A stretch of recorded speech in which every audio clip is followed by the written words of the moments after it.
Buenos días a todos. Ayer estuvimos revisando toda la lista de los participantes y nos hemos dado cuenta en forma unánime que ustedes son el mejor grupo, por lo menos en el papel, de todos los cursos que se han hecho, así que esperamos que este curso sea el mejor de todos. Este es el póster de nuestro curso. Y este otro póster es de un curso de ecografía musculoesquelética, diagnóstica y terapéutica que se está haciendo el 11 y 12 de mayo, o sea, hoy día y mañana, en Santiago. Aquí ustedes no alcanzan a leer, pero aquí dice que está dirigido a médicos traumatólogos, a kinesiólogos, a deportólogos y exceptuando los radiólogos. Está el doctor Sampaoli, Pajarito. Estos son radiólogos de Buenos Aires, porque obviamente para estos cursos no pueden conseguir profesores obviamente en Chile. Yo he conversado con mis amigos radiólogos musculoesqueléticos de Argentina y dicen que ellos son gente con experiencia en la parte musculoesquelética, pero que este curso, si lo hacen en Buenos Aires, ellos, a kinesiólogos eso, lo más probable es que la Sociedad Argentina de Radiología lo haga levitar a patar en el poto, y por eso es que vienen a hacerlo a Chile, y tiene un curso bien caro que probablemente ellos vienen más que todo por el incentivo económico. Por lo tanto, la competencia está dura y no queda otra cosa que hacerlo mejor que ellos. ¿Y va a haber algún reclamo formal? ¿Por qué? ¿De la Sociedad Chilena de Radiología? ¿Por qué? ¿Pero por qué? Porque vienen personas radiólogos de otro país no a dictar clases a los radiólogos de acá, sino que a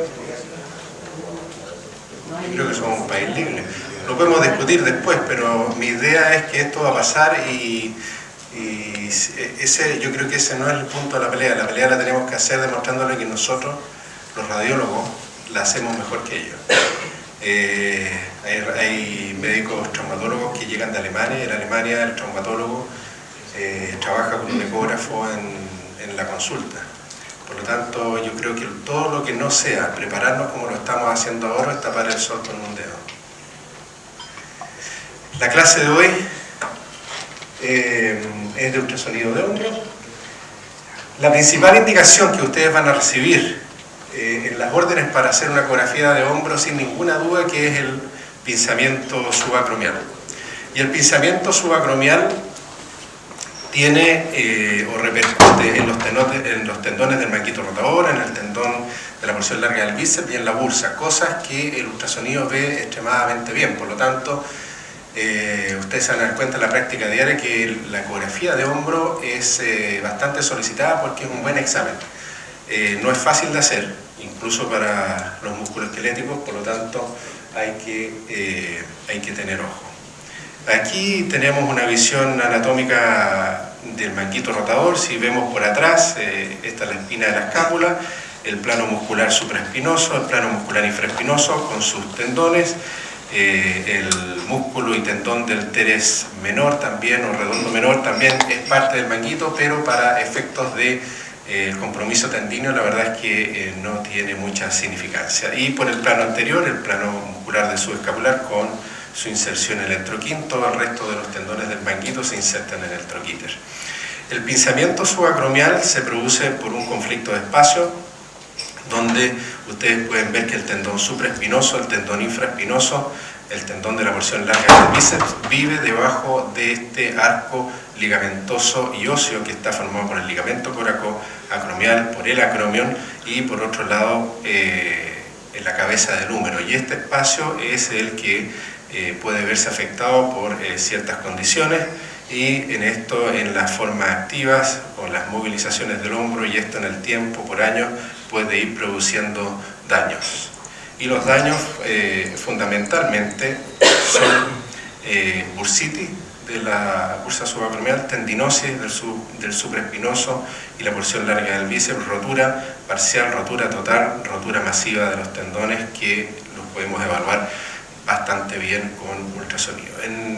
Siempre es clásico mencionar la forma del acromio, ¿no es cierto?, en las radiografías, y que eso tiene valor, digamos, o puede favorecer la causa del pinzamiento. Ahora, se ha visto que existen múltiples otras causas como desbalances musculares de los músculos periescapulares, etcétera, etcétera, que pueden estar favoreciendo, y no solo estructuras anatómicas óseas las que pueden favorecer el pinzamiento. Esto es bien importante, tanto en resonancia como en ecografía. Uno tiene dos planos para evaluar el tendón supraespinoso y el infraespinoso, fundamentalmente. Uno es el eje longitudinal, donde es hacer un corte coronal, como uno lo ve en la resonancia, y el otro es el eje transversal, cortando a lo transversal los tendones. Y esto es muy importante conocerlo, porque si no conocemos qué es lo que estamos haciendo en el corte, cómo está la orientación, mal podemos definir cuáles son las medidas y cuáles son las extensiones, espesor, etcétera, de las roturas. Cuando uno tiene este corte y quiere hacer una medida, lo que está haciendo es hacer una medida en el plano medio lateral. Y cuando uno tiene este corte donde está la porción larga del bíceps, el tendón supraespinoso y el infraespinoso, vale decir un corte sagital a los tendones o al eje del hombro, lo que estamos haciendo es ver en el sentido antero-posterior. Siempre la ubicación del tendón de la porción larga del bíceps nos va a dar el margen anterior del manguito rotador. Las posiciones, digamos, cuando uno quiere describir roturas, fundamentalmente hay tres sectores. Uno que es la huella de inserción, que es la zona donde el tendón supraespinoso, infraespinoso, bueno, y todos los manguitos rotadores, pero fundamentalmente el supraespinoso, que es lo interesante, es la zona de inserción a nivel del troquites, y esto no es solo un punto, sino que ese punto va desde anterior a posterior aproximadamente 1,5 o 2 centímetros aproximadamente. Eso también es bien importante conocerlo. La zona crítica, que es una zona más proximal, donde se supone que hay estudios que muestran que es una zona con menos vascularización del tendón y proclive a romperse, y otra es la zona musculotendinosa, que es bastante más rara las lesiones en aquella ubicación. Un concepto bien importante cuando hablamos de roturas es el espesor del tendón. Habitualmente hablamos de espesor para referirnos a la rotura en el sentido desde la bursa hacia la cavidad articular. Por lo tanto, si decimos que una rotura es de espesor total, estamos hablando que esa rotura comunica la bursa subacromial con la cavidad articular, porque no va a existir tendón en esa localización. Por lo tanto, en los dos ejes va a ser ese el espesor. El ancho AP de la rotura se define fundamentalmente en el corte, en el eje transversal de los tendones, ¿no es cierto? Como les dije, el tendón de la porción del bíceps marca lo anterior, el infraespinoso lo posterior, en este caso del supraespinoso. La retracción siempre se va a evaluar en este sentido, ¿no es cierto? Cuando existe una rotura de espesor total y hablamos de retracción, significa la distancia que existe en el plano medio lateral del defecto tendíneo que estamos evaluando. Estas son las posiciones para evaluar el tendón supraespinoso, que las vamos a ver con más detalle en los pasos prácticos. Aquí ustedes tienen, cuando uno pone el transductor de esa forma y tenemos en esta forma el brazo, en esta ubicación, lo que estamos haciendo es un corte sagital del hombro. Esto es igual a lo que uno ve en resonancia magnética. Aquí tenemos el tendón de la porción larga del bíceps en su parte intraarticular, tendón supraespinoso, y aquí ustedes ven que hay una interfase que es más hipocogénica, puesto que aquí ya viene el tendón infraespinoso. Cuando colocamos el transductor en posición sagital al eje del cuerpo, lo que vamos a tener es un corte coronal del manguito rotador. Aquí tenemos la huella de inserción, tendón, y a sacar la unión músculo-tendínea. El tendón infraespinoso se prefiere por muchos explorar con el antebrazo o el hombro en rotación interna, con el antebrazo pegado al torso, para estirar un poco el tendón y llevarlo más bien por el contorno posterior. Lo que vamos a ir viendo en la patología, lo que nos podemos encontrar es con tendinosis, un tendón que está degenerado, que está grueso, y que al compararlo con uno normal lo vamos a ver, como decía, aumentado de volumen, de aspecto heterogéneo, sin roturas, sin zonas anecogénicas ni de muy baja ecogenicidad que nos hagan sospechar una rotura. Aquí ustedes tienen un tendón que puede parecer normal, pero si efectúan la comparación con el lado contralateral asintomático, en este caso, se dan cuenta que el tendón de este lado está un poco más grueso y con menos ecogenicidad que el otro. Las roturas, tanto del tendón supra como infra, pueden ser de espesor parcial o total, vale decir, vuelvo a repetir, ser majadero en esto, comunican o no la bursa con la cavidad articular. Vamos a hablar de roturas de espesor parcial. Existen fundamentalmente tres tipos de rotura de espesor parcial. Esta es una, que es una rotura intrasustancia, como ustedes lo ven aquí. Es de espesor parcial porque no comunica la bursa con la cavidad articular, y es intrasustancia porque existen fibras continuas por el margen bursal y por el margen articular. Y estas roturas son ciegas a la artroscopía, ¿no es cierto? Porque los artroscopistas, los cirujanos traumatólogos se meten por el plano articular, no van a ver que es un tendón normal, se pueden meter por el plano bursal y van a ver también fibras normales, por lo tanto son ciegas a la artroscopía. Aquí ustedes tienen un ejemplo de una rotura intrasustancia de espesor parcial en resonancia magnética. La otra rotura parcial puede afectar el contorno articular. Ahí existen algunos acrónimos, si compromete o no la huella, etcétera, pero esos son finezas un poco más específicas, pero no importa el articular, no así fibras por el plano bursal. Por lo tanto, esta rotura, si se mete el artroscopista, la va a ver por el plano articular, no así por el plano bursal. Y al revés, el último tipo, que es una rotura que tiene fibras continuas por el plano articular, pero que compromete la superficie bursal. Habitualmente estas roturas bursales se asocian más frecuentemente a reacción inflamatoria de la bursa. Esto sí que es importante, porque aquí está la clave, y si hacemos súper bien el examen y no ponemos en el informe lo que el traumatólogo está esperando, estamos muertos. Y aquí no nos sirve como la resonancia, porque por último la resonancia quedan las imágenes. Pero incluso para los radiólogos subespecialistas, musculoesqueléticos, evaluar una imagen de ecografía de un colega no es fácil, por lo tanto el informe es crucial en el caso de la ecografía. ¿Cuál es la ubicación, ¿no es cierto?, de esta rotura parcial? Ya la vimos, puede ser por el contorno bursal, intrasustancia o articular, primera cosa que no debe faltar. Segunda cosa, tratar de dar la ubicación, si la rotura se compromete la huella, inserción, si está proximal o si la unión musculoesquelética que ya es bastante más raro. Y esto es fundamental, porque esto lo veo incluso en gente que hace mucho músculo esquelético, con diagnóstico de una rotura parcial que mide tanto en un solo eje. Eso al traumatólogo no le sirve mucho. Por lo tanto, tener cuidado de siempre evaluar los dos ejes en los dos planos que hemos estado viendo, como en este caso, ¿no? 6 milímetros en el eje medio lateral y 8 milímetros en el eje anteroposterior. El porcentaje de espesor también es crucial, y esto lo saben los radiólogos, y el traumatólogo, cuando hace una artroscopía de una rotura parcial, no sabe cuál es el espesor, porque él se está metiendo por acá, está viendo la rotura, pero no sabe cuánto tendón sano le queda por allá. Por lo tanto, lo único que sabemos de qué espesor es somos los radiólogos, ya sea con ecografía o con resonancia magnética.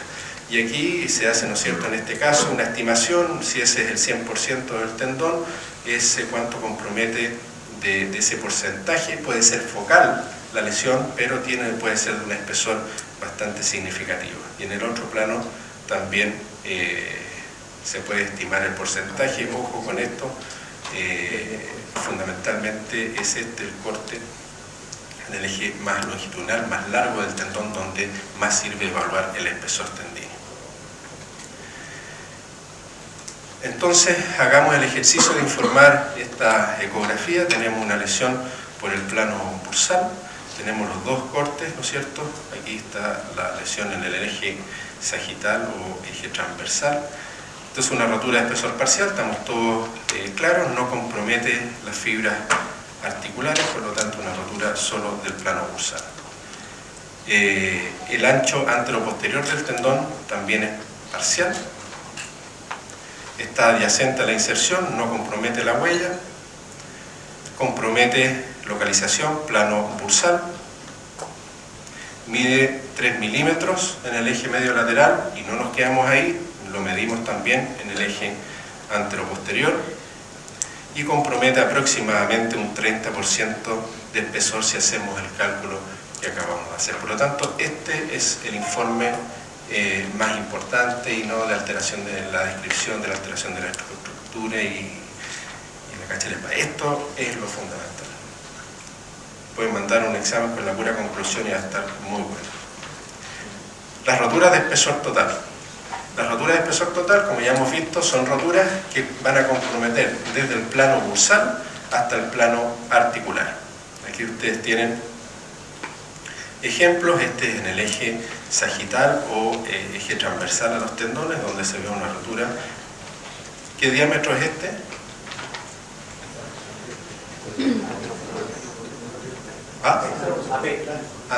Claro. Y siempre cuando uno nombra la palabra ancho, porque también hay siempre que vaya la segunda, ancho anteroposterior, para que no queden dudas, entre espesor y ancho anteroposterior. Y aquí tenemos la retracción de esta rotura, ¿no es cierto?, en forma evidente.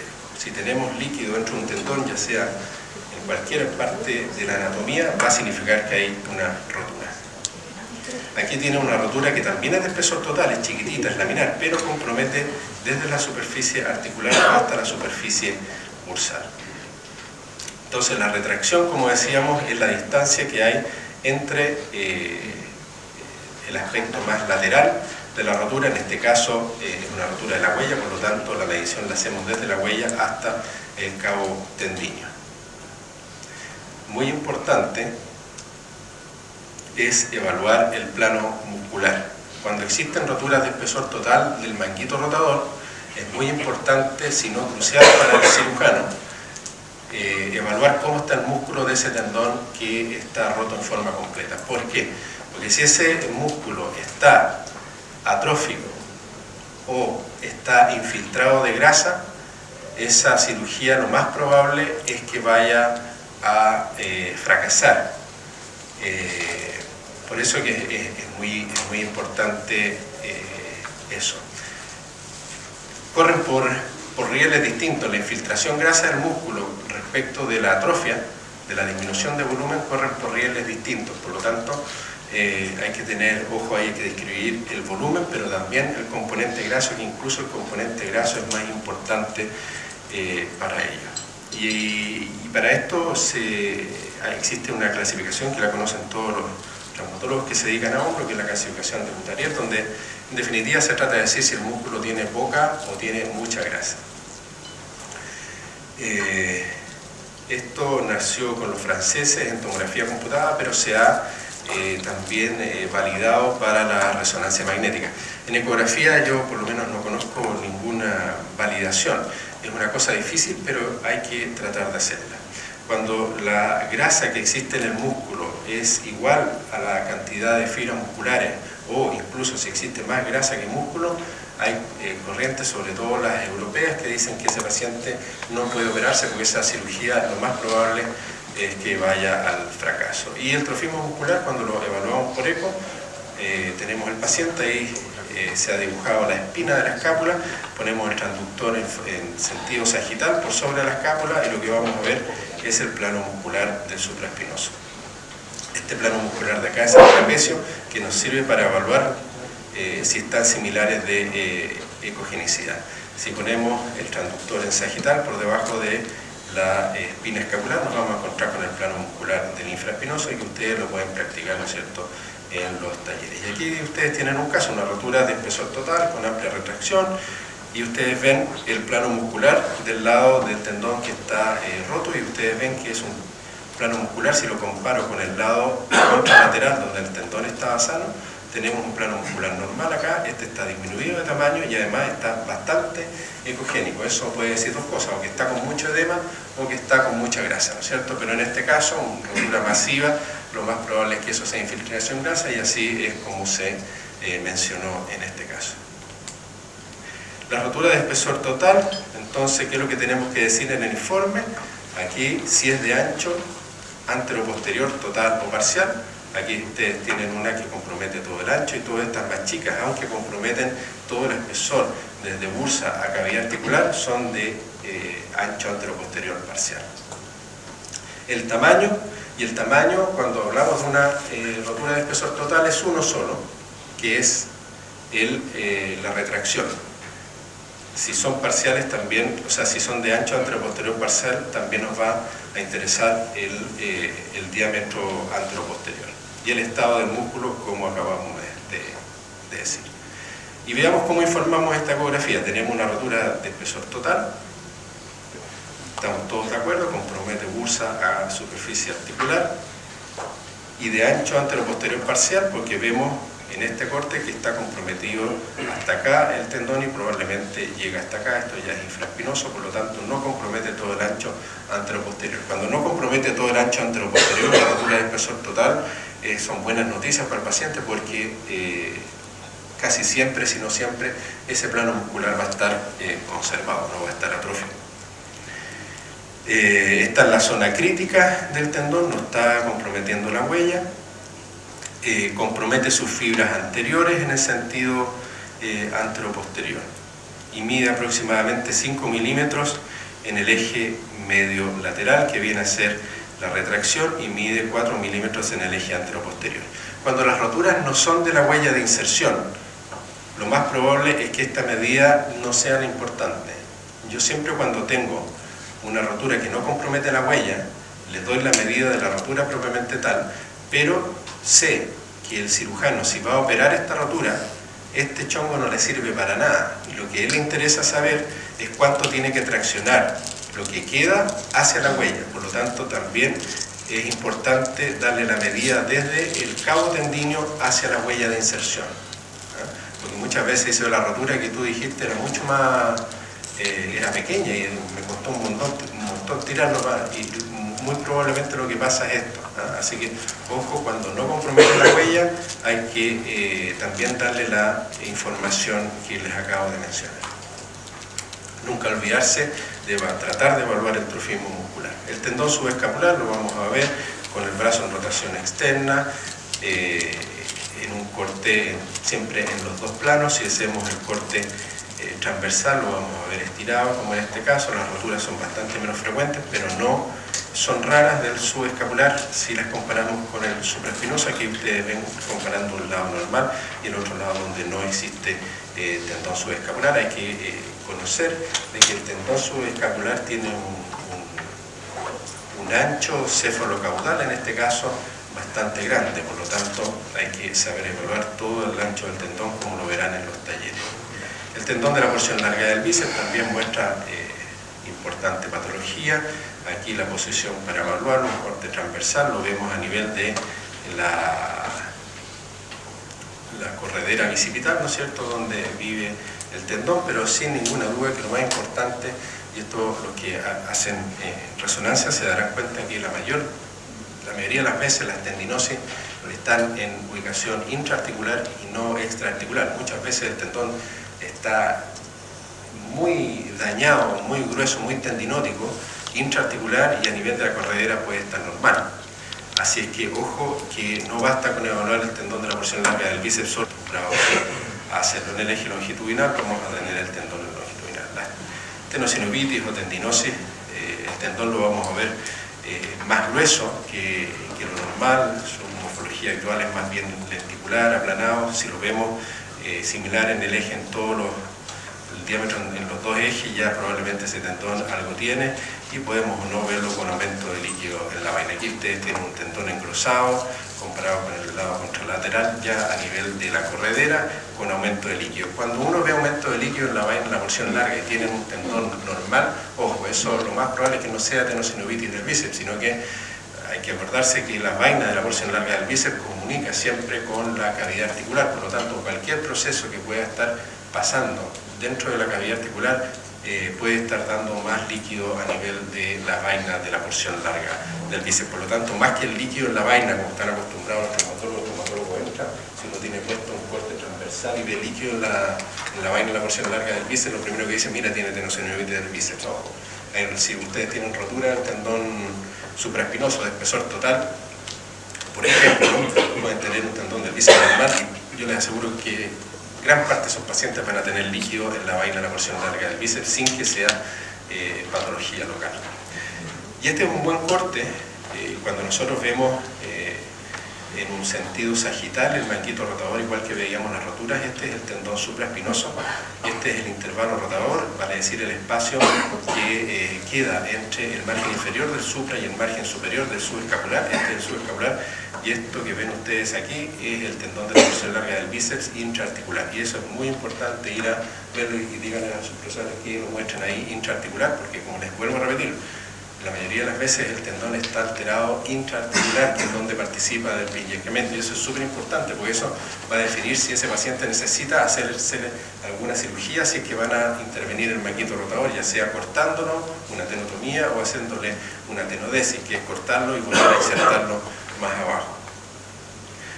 El tendón de la porción larga del bíceps es uno de los tendones, yo creo que junto con los peroneos, el que más vemos con luxación. Habitualmente en el hombro, el tendón de la porción larga del bíceps, cuando está luxado o cuando tiene algún problema de inestabilidad, vaya a decir subluxación, está en relación a lesiones del tendón subescapular. Por lo tanto, si tenemos una lesión del subescapular, tenemos que ir a evaluar la estabilidad del tendón de la porción larga del bíceps. Cuando existe una rotura de espesor total de la porción larga del bíceps, tenemos el famoso signo que si no queda atrapado en la corredera por fibrosis, etcétera, y cae, vamos a tener, los pacientes se quejan de que tienen un bulto, que es lo que se llama el signo de Popeye. En este caso ven ustedes la corredera bicipital está vacía y retraído hacia distal el tendón. ¿Qué es lo que tenemos que informar? Si el tendón está bien situado, va a decir si tiene inestabilidad o no, si está engrosado, si tiene líquido en la vaina, ya discutimos el líquido en la vaina, y si tiene rotura, y tratar de definir si es una rotura del tendón alta o bien es una rotura de la unión músculo-tendínea más baja. La bursitis, sin ninguna duda, que es muy buen examen para ver el estado de la bursa, la ecografía. Cuando tenemos líquido y tenemos engrosamiento sinovial, eso es una bursitis sin ninguna duda. En este caso, una paciente con artritis reumatoide. El problema es cuando tenemos esto, lo informamos o no lo informamos. Tenemos el lado contralateral donde no se ve la bursa, y al otro lado se ve un poquito engrosada, y dicen los libros que más de 2 milímetros, más de 2,5 milímetros, no cuesta nada correr el cali, pero un poquito ponerle 3 milímetros ya ponemos bursitis al hombro. Y es una apreciación personal que me cuesta encontrar ecografías de hombro normales. La bursitis, si uno ve nada, para que el traumatólogo no diga que no sé, bueno, le pongo bursitis. Y eso hay que evitarlo. O sea, si no hay una bursitis clara, es mejor poner un examen normal, porque eso puede retrasar, puede venir la molestia. ¿Cuántas veces vemos que vienen problemas de la columna cervical o son lesiones intraarticulares que no podemos evaluar con la ecografía? Por lo tanto, les pido que cuando ustedes vean cosas no categóricas, mejor poner un examen normal, por favor. La articulación acromioclavicular, podemos ver algunas cosas. Esta es una articulación normal. La variabilidad que existe en cuanto al contenido de intraarticular es bien variable. El paciente que tiene sinovitis, no tiene nada de dolor, y hay otros que obviamente cuando ya tiene más prominencia, tiene aumento de flujo, podemos estar viendo una sinovitis articular. Aquellos que trabajan harto con pacientes que hacen actividad deportiva van a ver hartas evaluaciones de hombros por dolores que el traumatólogo no está claro de dónde viene.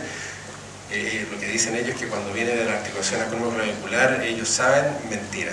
Nosotros vemos todos los días osteolisis distales de clavículas con mucho dolor, y el traumatólogo manda la eco sin saber qué es lo que le duele. Por lo tanto, si ustedes tienen un paciente que es deportista, es fundamentalmente los que hacen pesa o que ha tenido algún traumatismo hace algún tiempo y ven alteraciones de la acromioclavicular, sospechar en la posibilidad de una osteolisis distal de clavícula que esté en evolución.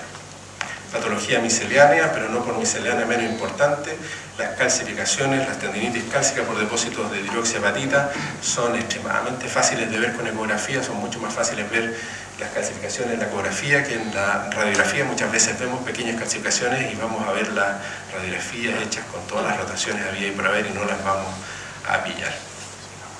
Aquí ustedes tienen ejemplos bastante claros de depósitos cálcicos. Aquí uno que está migrando hacia intraóseo, lo que aumenta la posibilidad de que el dolor sea muy insoportable para el paciente, en otro caso, la calcificación, y aquí gruesos depósitos cálcicos. Cuando uno ve depósitos cálcicos y no tienen muy aspecto denso, sino que son más bien grumosos, el radiólogo que está dedicado a la parte intervencional para aspirar esto se empieza a sobar las manos, porque es un muy buen tratamiento la aspiración de esta tendinitis cálcica cuando están en esa etapa más bien grumosa. Tamaño, hay que informar el tamaño cálcico, si es más bien grumoso o no, pero es muy importante si está asociado a una rotura del tendón o no, porque eso marca la diferencia, y si el tendón, aparte de tener la calcificación, está también alterado en su forma o en su ecoestructura. Esto se van a encontrar también ustedes, fracturas de troquíter, pacientes con algún traumatismo de hombro que piensan que fue traumatismo, le toman una radiografía, no vieron nada, sigue con dolor, 2 semanas, 3 semanas, y el traumatólogo dice, ah, no, este gallo se cortó algún tendón del manguito rotador, por lo tanto le mandan a hacer la ecografía y ustedes se dan cuenta que tiene una fractura de troquíter que muchas veces no se ven en la radiografía simple. Aquí ustedes tienen el mismo paciente con su tomografía computada demostrando la fractura de troquíter.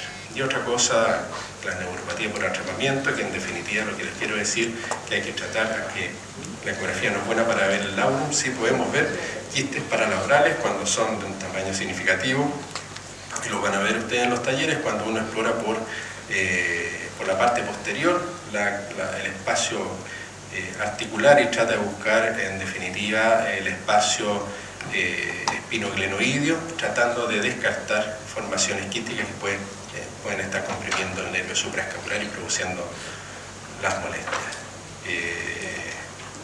Eso sería con respecto a la parte académica de la clase, y ahora pasamos